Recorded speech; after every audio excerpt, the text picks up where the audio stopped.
I started being woken up in the middle of the night, like clockwork every single night, like 2 a.m, 3 a.m, with these like scenes and stories from my own life that I just had to get on the page. I didn't know I was writing a book. I had no intentions of writing a memoir. Writing a memoir on like childhood trauma. Like, no, thank you. Welcome to the place where we hear empowering stories of transformation and then we turn that into art that reminds us to be great. I am your host and artist, Jessica James, and this is the I Empower podcast. Thank you so much for being on with me today. I'm super excited to talk to you and hear your story and share it, and also share your knowledge with my listeners. So thank you for being with so me. much for having me. I love your mission and your connection with art, and I was just touched by your invite, and I'm super happy to be here. Well, thank you. I always like to tell my guest or tell my audience where I find my guests, and I actually found you on Instagram.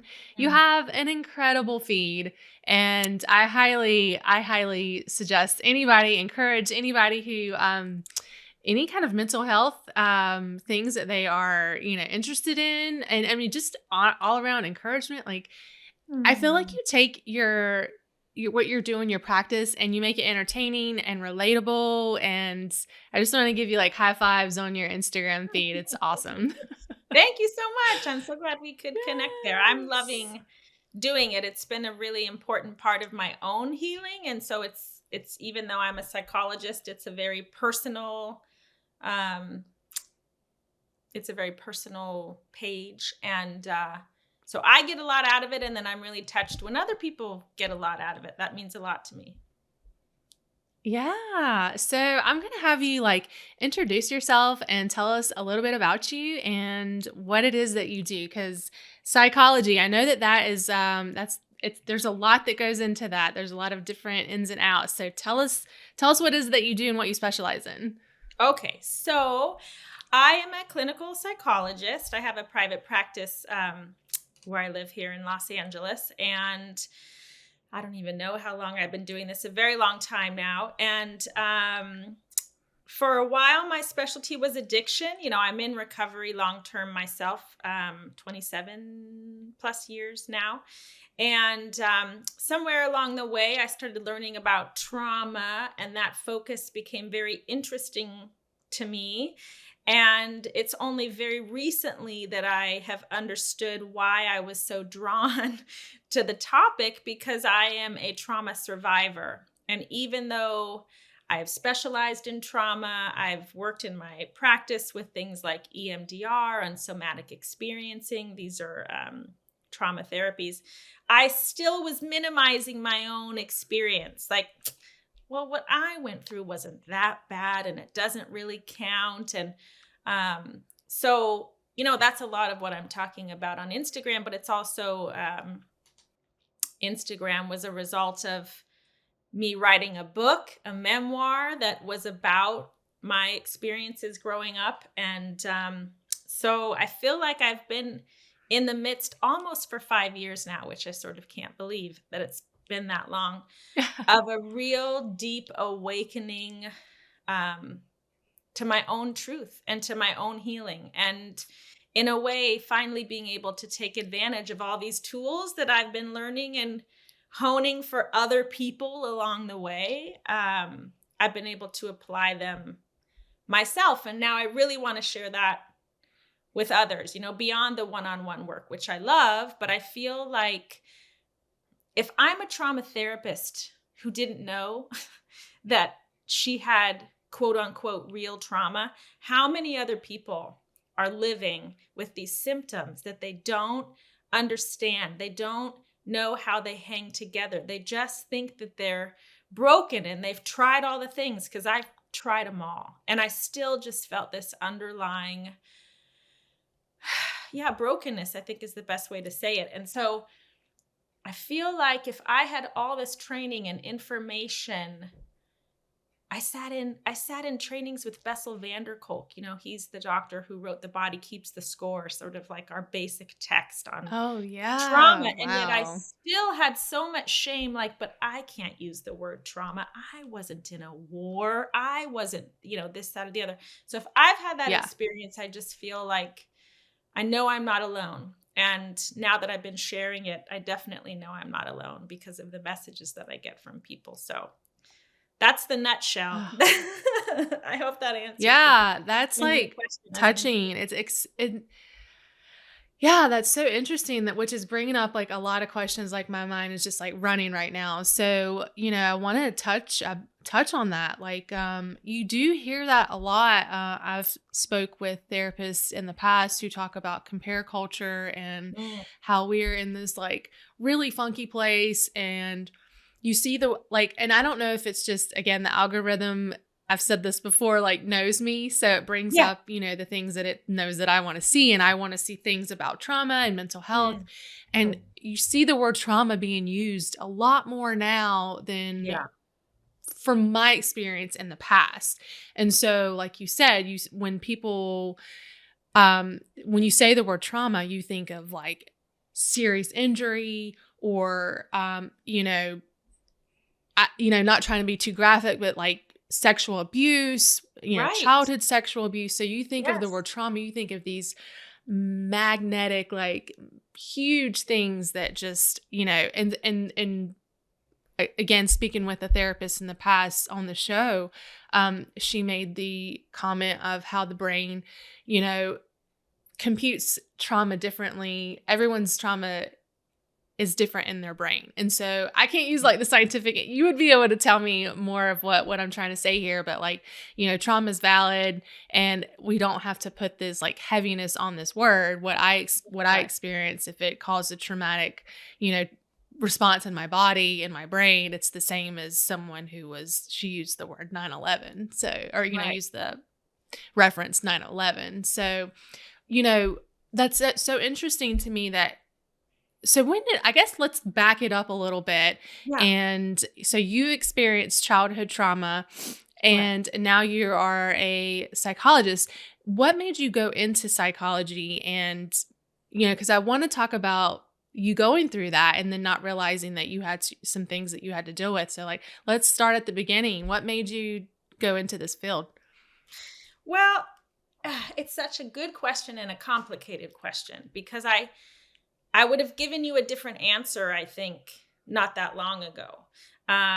So maybe there's like a two-prong answer. One is that I've always been fascinated by the human condition. I've always been deeply interested in real connection. I've never been someone who wants to have small talk about boring things that are like, I want to know who you are and what you feel and what you experience. And I want to share my humanity too. So I'm just wired that way.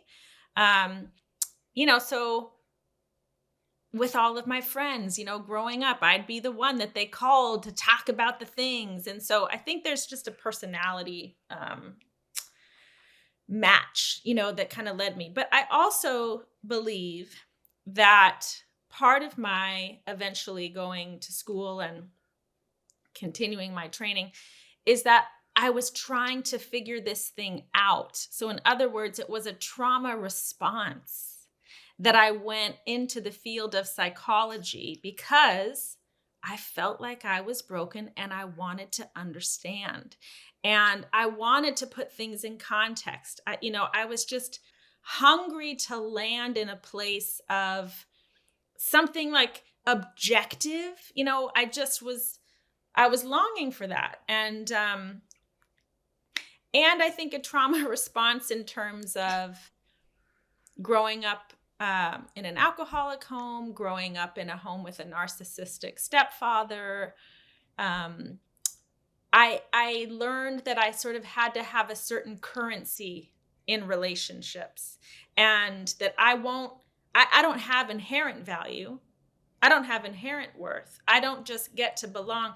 I have to give a lot more in order to get sort of my fair share. And so this idea in a way that, like, if I'm just a caretaker, if I can, use my nervous system even to run your stuff through my nervous system and feed it back back to you in a way that's helpful.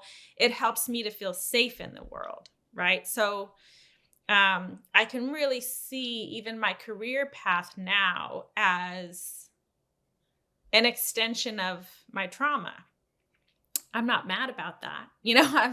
I'm glad at what I do and what it's afforded me, but I think it's a piece of that truth. Wow. For what brought me there. Yeah. That's such an incredible take on that. I feel like I've heard that before, that people who have experienced trauma or like they go into this field to try to figure it out. And so did you Yeah, know that you had some things that you needed to deal with when you were seeking out this profession? I did. And so, well, one thing that just came to mind is the notion of the wounded healer, which I think we hear a lot. And so I do think that my profession is, chock full of people just like me, right? These people that have experienced something, and from that place of woundedness, we have a capacity to hold space for other people in their woundedness. And so, it's a common experience. But so yes, this is the interesting thing, and maybe a way to sort of talk about trauma a little bit. I am not someone who had repressed memories. I knew exactly what I experienced, particularly with my stepdad. I knew that it was wrong. I had a voice around it. I ended up organizing, through the help of my school counselor, an intervention with social services to try to get help Wow. for my family. We were mandated to family therapy, which went horribly wrong. So intellectually, right? So in my brain, in my prefrontal cortex, our last part of our brain to sort of grow and develop, where we have rational, logical thought, I always knew. And because I knew, and because I was working so hard to rise above, like, that's never going to be me, and I'm going to do things differently, and look at me now with a PhD, like all the ways that I've tried to overcome and rise above. And I've sat on a million therapist couches, and I've gone to meditation retreats, and I've practiced yoga. And I'm telling you, if it came across my path and it promised some level of healing, sign me up. And yet, none of it was touching into what was living in my body, in this visceral, what I now understand, nervous system, fight, flight, freeze, or fawn experience. Because talking about these things never addressed my lived experience of how I was still experiencing what I now know are emotional flashbacks. So there's this split, right? And this is why trauma therapies are so important, because often talk therapy will not touch into trauma. And I wasn't using the word trauma with my therapist. It would have been embarrassing. Or maybe I could say I had trauma in sort of like a colloquial, like, well, don't we all, have trauma? Yeah. But I wasn't aware of what I was still literally holding, this part of me who was still 13 and 16 and like frozen in these really terror-filled experiences. And then, no matter how much I knew and understood and wanted to do differently, I kept reenacting my trauma over and over and over in dysfunctional relationships. Choosing the unavailable person, choosing the active alcoholic person, choosing a sociopath who told me that he could cut me into a million pieces and have no feelings about it. And my response is, gosh, I wish that this guy could get the help he deserves. Like, it didn't even faze me in a way, because I was so comfortable with that type of dysfunction. It was so familiar to my body. So I've always had these sort of like parallel processes. The one who knows and can analyze and articulate, and I could do it all day long. I talked about my story ad nauseum for decades, but it never touched in to the thing I was really trying to change, which was that heartbreak and those patterns and my shame and the emotional flashbacks and all of it, you know? So now I've lost touch with what the original question was. I just went on and on. No, yeah. I mean, that to me, that's incredible because I can relate to a narcissistic relationship. So it's so interesting to me that you mentioned how we almost kind of inadvertently like seek out those types of personalities and partners and friendships. Um, Yes. yeah. So like when you said that to me, I'm like, oh my gosh, yes, I can relate to that. Wow. And in a So do you way, think? that is a symptom that lets you know that you have trauma. It's more about that continued lived experience that lets me know as a therapist that yes, your trauma is real than the original event. It's like, how is it still activated in your system and playing out in your life? Yeah. So, Well, especially yes, because it's like one of those things where you're like, I absolutely despised the way that this person yes, acted and yes. who that person was. And here I am seeking that out in a love interest Right. for me in my story. Yes, me too. Time and It's time again. crazy. Time and my marriage now, I could just start to cry when I think about it, is the first healthy relationship I had my whole life. And until I left my ex-husband, I had never broken up with anyone ever. I Yeah. stayed and I waited for them to change, to decide that I was worthy of them doing the work. It was like, again, my childhood all over again. See me, Yeah.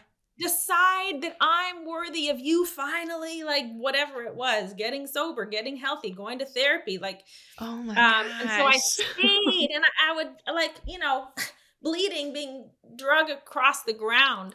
Um, Yeah. but I stayed because I was reenacting that dynamic. And so the nervous system goes towards what's familiar. And with childhood trauma in particular, even though I knew better intellectually, from a like very Mhm. primitive survival perspective, a child will not make their caregivers wrong because their literal Right. life depends upon those people. So they will just kind of intuitively make themselves wrong. Like, oh, it must be me. There must be something that I need to fix. And then we're carrying that into the world looking for like, can I fix it here? And the only way to fix it is if I match it up with that same dynamic. Oh, you're not available to me. Oh, you're abusive. You're okay. Will you change this thing that lives inside of me? Will you decide that I'm worthy? And it just happened. I mean, it happened so many times I lost count. And how Yeah. painful that is. Because I was at the same time, I was sitting on therapist couches. I wanted to do it differently. I was so earnestly trying to do it differently, but I was using the wrong tools, first of all, because they weren't trauma informed tools. And I couldn't admit on some level. Well, and I also didn't really have the language. I didn't understand that it was narcissistic abuse that I had experienced and really what gaslighting is and then how we internalize that and make it self-gaslighting. And I Yeah. just didn't understand the wreckage of emotional abuse and manipulation and how it lived in me. So like I said, there were always these two different planes, the one who kind of had some understanding, and then the one who was just stuck and could not untangle it. I couldn't admit that it was narcissism. I couldn't admit that it was abuse. Even that word, I'm kind of amazed that just rolls off my tongue now, because it was like, first of all, if I say that I'm going to get in trouble, it's going to make it Yeah. worse. And people are going to judge and all that stuff. And now I'm just like, no, this is my experience. And the more that I've named it and claimed it and understood it, finally, with all this gray hair, I am freer than I've ever been. Yeah. I'm so glad to hear that. That is such a beautiful story. And, so people who have experienced, well, first of all, narcissism is a new word to me. I think I heard it for the first time when I met my husband, my now husband, who explained that because when I met him, we were friends, and he knew the people that I was seeing, and he's like, why are these narcissistic people are you attracted to? And I'm like, what is narcissism? So I even had to Google it and be like, oh, okay. So this is new to me. And I'd never even heard the term narcissistic or narcissism until a few years ago. Is this something that's been around for a long time, or are we just now giving it a label? Oh, it's been around forever. It's been a diagnosis. I don't know when it originally became a diagnosis. It's a personality disorder. So it's narcissistic personality disorder in its fullest sort of capacity. There's certain criteria that someone would have to meet in order to receive a diagnosis. Some people look at narcissism on a spectrum that some might say that, to some degree, we all sort of carry narcissistic traits. And so it gets tricky in that way, in terms of who is a narcissist and who isn't. And the other tricky thing about it, I think it's one of the only diagnoses that it doesn't really bother the narcissist themselves. So in other words, a lot of narcissists aren't showing up to a therapist's couch going, what is wrong with me? I don't seem to have any empathy for people, or I'm very manipulative and I'm a compulsive liar who elevates myself above others all the time. I'm just a manipulator through and through. People don't really show up and do that. And so what tends to happen is what happened with you, is that you hear this term and suddenly you find yourself going down a Google rabbit hole of what is narcissism? And oh my gosh, it makes perfect sense now, everything I've ever experienced. So there's some talk in the larger field of psychology about the diagnosis. Is the diagnosis appropriate for the person who has narcissism, when it's really those of us who have been at the mercy of a narcissist that are needing so much help? Do you know what I mean? Right. So it's kind of confusing in that way, but it is a proper diagnosis. It's in the DSM, the Diagnostic Statistical Manual of Disorders. And I am by no means an expert on narcissism, but I am a survivor, and I use the language of a survivor. Yeah, more so than the clinical language, because the clinical language to me, it was never that helpful, to be honest. When I read the diagnostic criteria in graduate school, I kind of always knew that maybe my stepdad fit, but it's not, the lived experience of a thing to me is often so different than the way that we language it in the therapy community, which is also why I think I sat on so many couches and no one ever said to me I wonder if your stepdad is a narcissist. Because I honestly think a lot of people, unless you have experienced it, you don't really know. You can't really comprehend. And I think that's tragic, right? That, because I think it gets missed a lot, particularly because many narcissists can present very, very well. They can come into a couples therapy session and present really, really well. Yes. So tricky. Yeah, it is crazy. Everything that you're telling me, I'm like, oh my gosh. It's like almost like an actor, like, you have Yeah. everyone fooled. Yes. But, Yes. yeah. Wow. But like you said, the repercussions of being on the receiving end of that Right. is, can be very, take years to come to terms with, let alone heal. So, do you have advice for anybody who may feel like they have that kind of experience? I know you talked about the difference between talk therapy and trauma therapy. I didn't even know that there was a difference. I just thought therapy, I knew that there was different specialties in therapy, like addiction Yeah. therapy, eating disorders, but I didn't know that there was a specific difference. So, what would make someone feel like they need to do trauma therapy opposed to just talk therapy? Oh gosh, that is such an excellent question. One that I don't have like a succinct answer to. So let me think about it. How would somebody know Yeah. if they should be seeking out a trauma therapist in particular?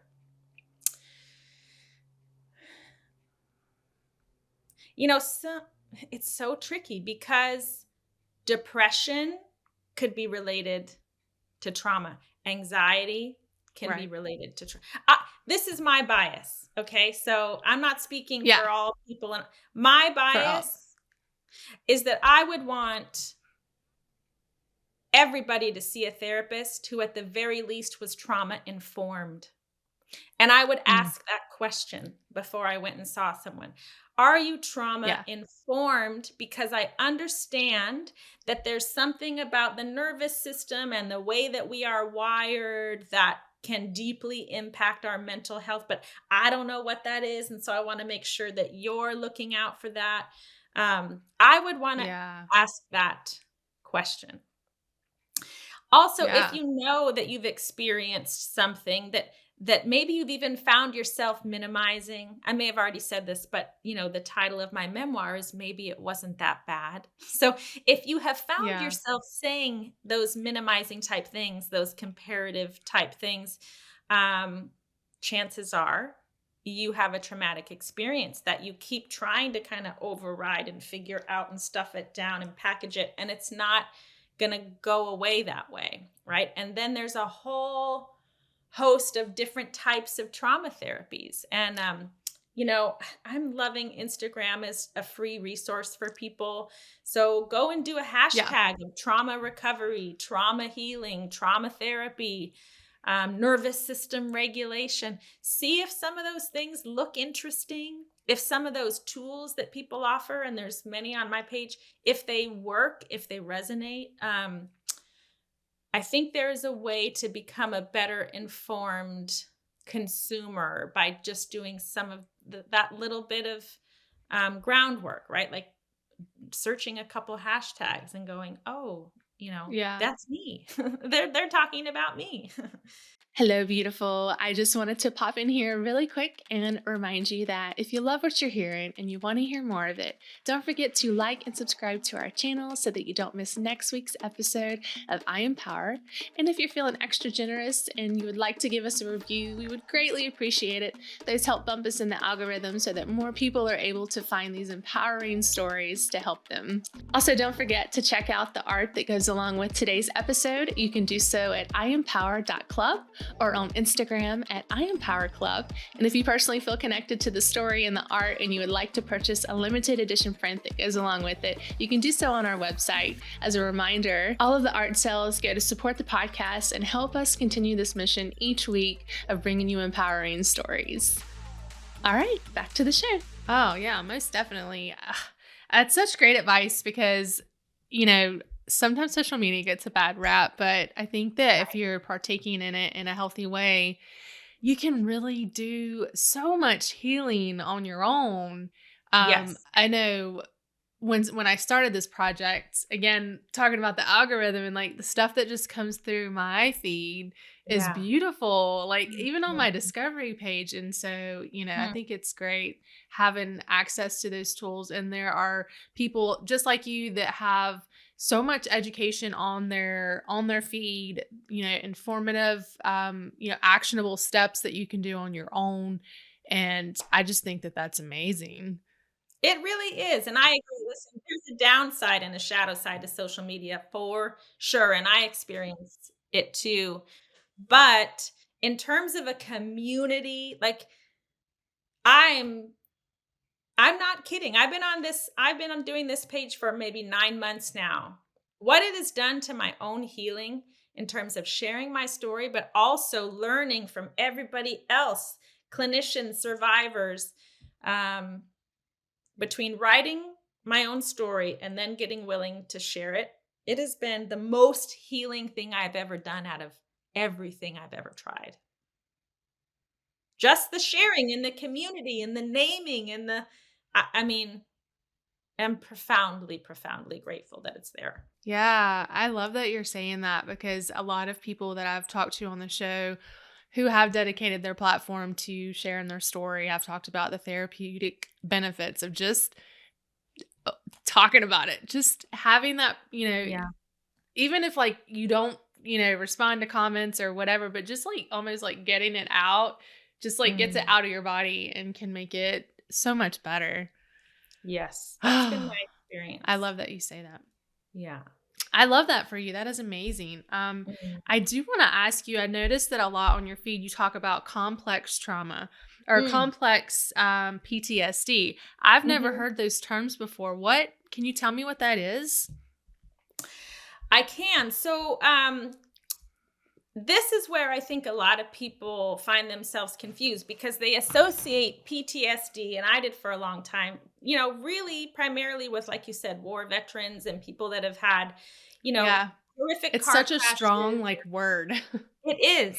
And it's been portrayed in films a particular way, which is that Yeah. flashbacks are very visual. They're tied to a specific memory. And to be honest, even when I learned about PTSD, I was like, but I don't have flashbacks. And that's one of the criteria for the diagnosis. So it's how I even kind of discounted my own experience. But complex PTSD is not about a single event: the gunshot, the car crash, the sexual assault.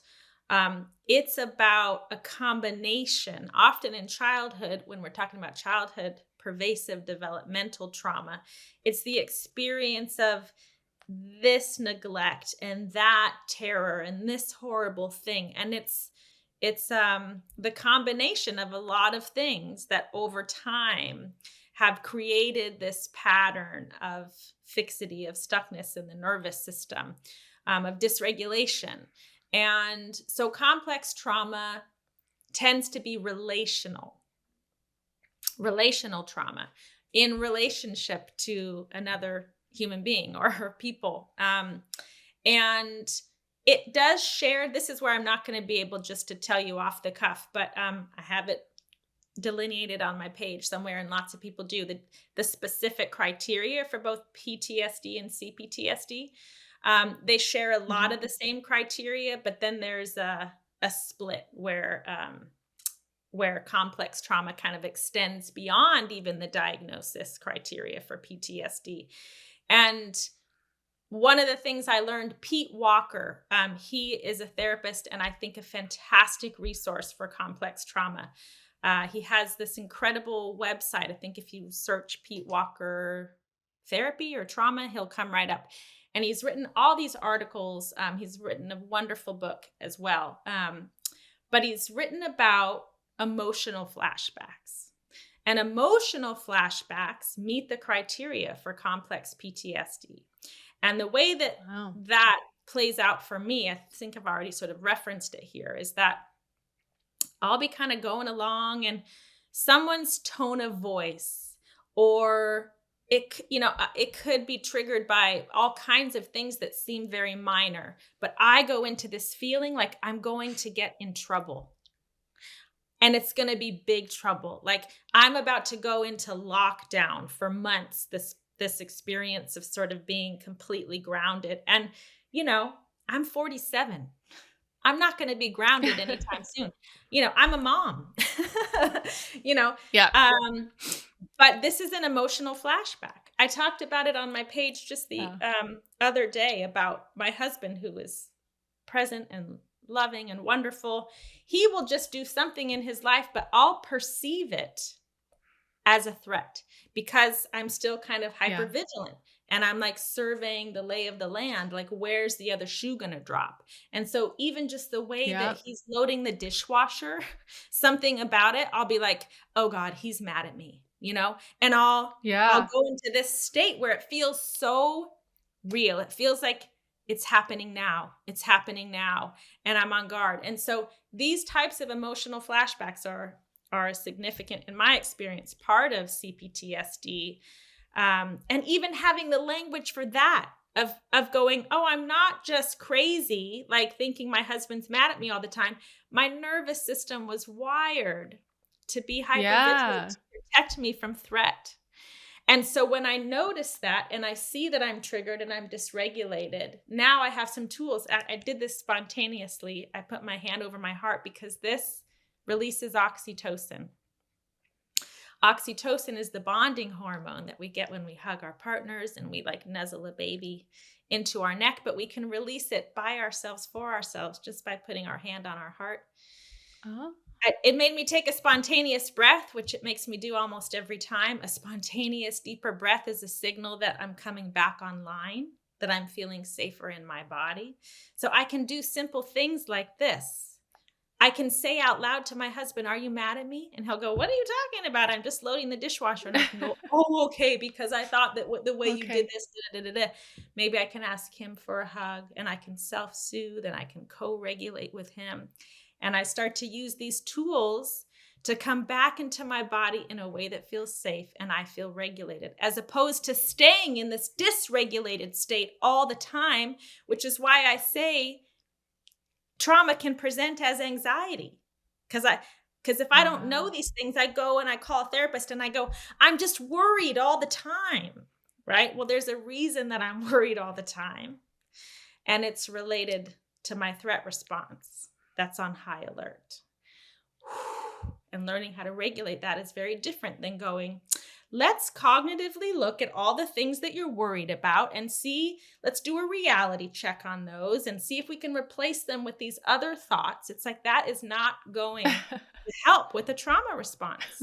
It's going to make me feel like an Yeah. idiot because it doesn't work. And I'm going to try it really hard. And I'm going to be a really good student. And I'm going to try to replace those negative beliefs with these positive thoughts. And I'm still going to startle, you know? Yeah. So they can present similarly, but when the root is trauma, it's a very different experience. Yeah. It's almost like you have to, I don't know, it makes me think of like two separate like surgeries. Like, okay, well, we know that this one's like this way, and like knowing the different types of things, your approach is going to be different on the Yes. healing process. Yeah. Wow. So are these tools that people have to see someone, see a therapist, see a psychologist, like see a doctor to get these tools, or are these things that we can find like resources online, just for anyone out there that may be like, this seems a little too, like, I need to check this out? Yeah, it's both. And so, my feed and lots of other people, I think if you did a search for nervous system regulation, um, there's lots of tools. If you go to my page, and at the bottom of every single one of my posts, my Instagram is at Ingrid Clayton PhD. It's just my name. And at the bottom of all my posts, I say, click the link in my bio to get a free PDF of my do-it-yourself trauma Yes. recovery toolkit. I give you a PDF of a list of things that you can just try at home. And there's I lots of love it. other resources online. But if you want to do something like EMDR, which is a very specific trauma therapy, you're not doing that by yourself. You're doing that with a trauma therapist. Okay. Somatic experiencing is another one. There's internal family systems. There's not drama therapy. I'm forgetting the name. It'll come back to me. But there's very Yeah. specific It's okay. modalities that you can't do on your own. And in that case, I say do a search on trauma therapies and see what people are Yeah. saying about them. And does one seem more interesting to you? Because they also can be very different in terms of approach. And this is true with any therapy, trauma therapy or not. If you feel like you're going and you've given it a good shot, I would say maybe 5 or 6 sessions, and you don't feel like you're being helped or getting any real traction or feeling any movement, it's probably not a good fit. And then I would say, Yeah. have that conversation with the person you're working with. Hey, this isn't feeling like a good fit. Because sometimes they can go, oh, let's talk about that. Maybe we need to work in a very different way. And so maybe they're the right person, Mm, but it's the wrong sort of approach. Um, yeah. or sometimes you find that they're sort of shaming you about, like, oh, well, I don't know why, you're not having a good Yeah. experience. Anyway, what I'm trying to say is don't waste your time thinking that if I just keep going, maybe I'm going to get something out of this. You should know if you're getting something out of this. You might not know in the Yeah. first instant, but if you go a little bit, um, I want people to know that just because they're sitting with someone who has a PhD or whatever license, you still have agency and you are the expert in the room on you. No one else is the expert on you. So I have lots of tools and training and things that I'm hoping to bring to folks, but if that's not working for them, then I'm like, you need to find someone who really is a good support for you, Yeah. And I want people to trust that it's okay to be like, yeah, this isn't working. I'm going to try something else.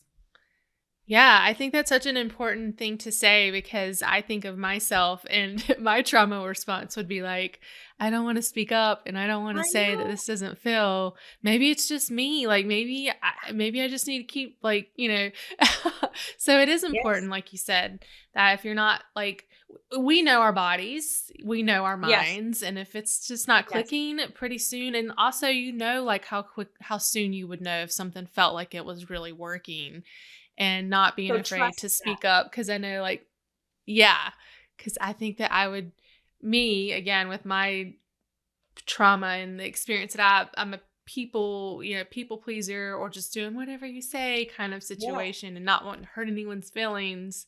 Yes. So Hurt our feelings. Please. Like, and I try to invite this from people that are sitting with me. Like, and I try to check in too, like, hey, what's working? What's not? How's this feeling? What's resonating? But people yeah. won't always do that. And it's still okay to speak to your actual experience. Yeah, I hope that people will take that as all the permission in the world, even if it feels like I'm being mean or I'm not being a good client. This is your life and your mental health and your well-being. And so I don't care if you hurt someone's feelings. If you're really feeling like, I don't know if this is working, I want you to be able to say it. You deserve that. Right. Oh, such great and blunt advice. I love that. Oh my gosh. Yes. So you mentioned a memoir. Yeah. Can you tell me about that? Whew. Yeah, it's the thing that I don't know why I'm so emotional today. It's the thing that It's okay. started this whole thing for me. And to be honest, the way that it started to come is that I've written a book in the past based on my dissertation. It was pretty academic over 10 years ago now. And I haven't written another book since. I didn't think I would. There was nothing on the horizon. And then my stepdad died. And when he died, it was like I had access to myself in a way that I hadn't experienced since he came into my life.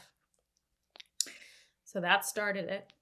And then it was around the Me Too movement time. And I was listening to NPR and I heard something about the Harvey Weinstein case. And I listened to a tape that someone had recorded him kind of being at his worst. And I listened to that and it was such a trigger. I was driving my car and I suddenly felt very young in a very big car. And I was like, this is my stepdad. And so in a way, even though the Me Too movement was focused on, um, a lot of sexual exploitation and particular things like that, for me, it was Harvey's narcissism. And not to say that there's not sexual abuse, not physical abuse, but I was being groomed by my stepdad. So that's also a piece of my story. But hearing the way he was talking and what he said, it unlocked something for me. And I started being woken up in the middle of the night, like clockwork every single night, like 2 a.m, 3 a.m, with these like scenes and stories from my own life that I just had to get on the page. I didn't know I was writing a book. I had no intentions of writing a memoir. Writing a memoir on like childhood trauma. Like, no, thank you. I did not want to do it, but I kept being woken up and I would come out here to my kitchen table where I'm sitting right now. It was like these scenes had been written and I'd been holding them in my body for 30 years. They just pages and pages of fully intact scenes started dumping into my computer. And then I'm showing my husband. And like, meanwhile, I'm working my job and I'm taking my son to preschool. I'm living a very full life. But in between, if there were any moments, I'm like dictating into my phone because stuff was just downloading so fast, I had to capture it. And once I saw what I was capturing, it took a long time, but I started to see for the first time my own story, black and white on the page, was about trauma. And I could see it from a psychologist's lens for the first time. And I just thought, you know what? If this is what it took for me to see, how many people share a similar story? And so even though I did not want to write this memoir, it wanted to come through me. And I just trusted that part of it. I was like, okay, this wants to come. And it feels incredibly healing and incredibly hard. I'm not going to lie. But incredibly healing. And so I trusted that. And then even though I've written an academic book, people kept saying, like, is it a self-help book? Like, is it like no, I don't want it to be that. I want it to be just my story, because that's what people will relate to. And if you start wrapping it up with all of these terms and things that I've known forever, that just obscures the heart of the thing. And so I wanted to just bare my heart first. And it's only in the end, in the last pass, that I'm sort of currently now going back and like peppering in a little bit of like, oh, and by the way, this is trauma bonding right here. And oh, that was an emotional flashback. Like, I'm giving a little bit of language just so that people can take that and then go get more information about it if they want to. So I'm in the process of it now. I'm hoping to be done with it this year. It's like I said, it's been almost 5 years that this thing is pouring through me. So that's about I the can't book. wait. Yeah. So how do we like follow you? Do you have like a mailing list that people can jump on Yes. when So, this is released? if you go to my website, which is just ingridclayton.com, you can sign up for my mailing list, and then I'll let you know as soon as the book is ready. And same thing through Instagram, all my links to sign up for the mailing list or get that free PDF, or you can stay in contact with me that way. Yeah. And hopefully, to a certain degree, now I'm sort of bumping up against just my perfectionism about it. Like, it's not going to be good enough. Like, I'm having all the trauma responses to the work itself. And I'm just needing to get out of my own way and just be like, this is the thing that came through me.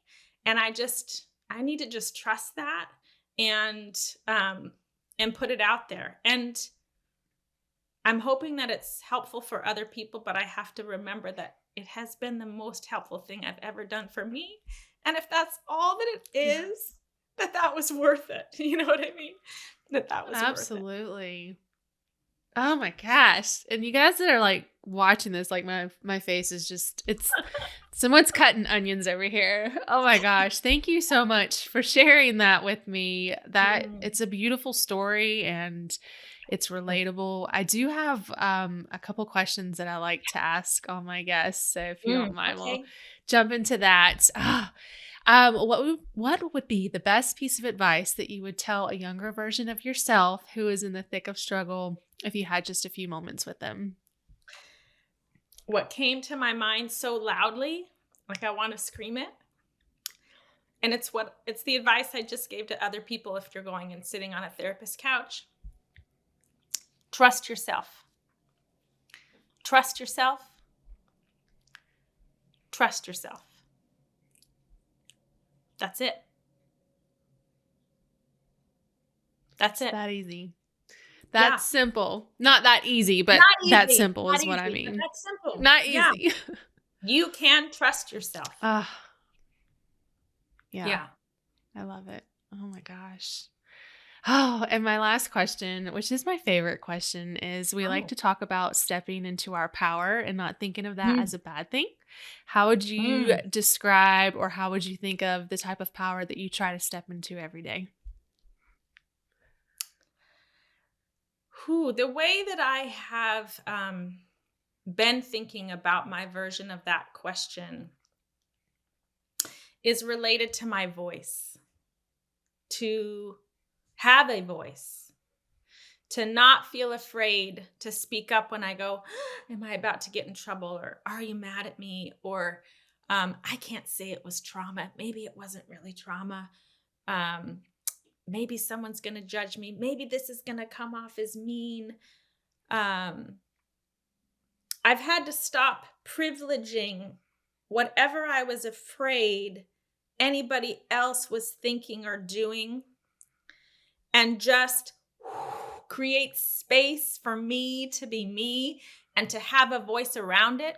And that doesn't mean that I'm always right, but it means that it's a starting place. And maybe I have a voice and then someone else says, oh, but what about this? And I go, oh, that's fascinating. I never thought about it that way. And then maybe I get to change my mind, but that I'm not going to live in hiding to my own life, which is what I did for so long, trying to do all these other things to overcompensate.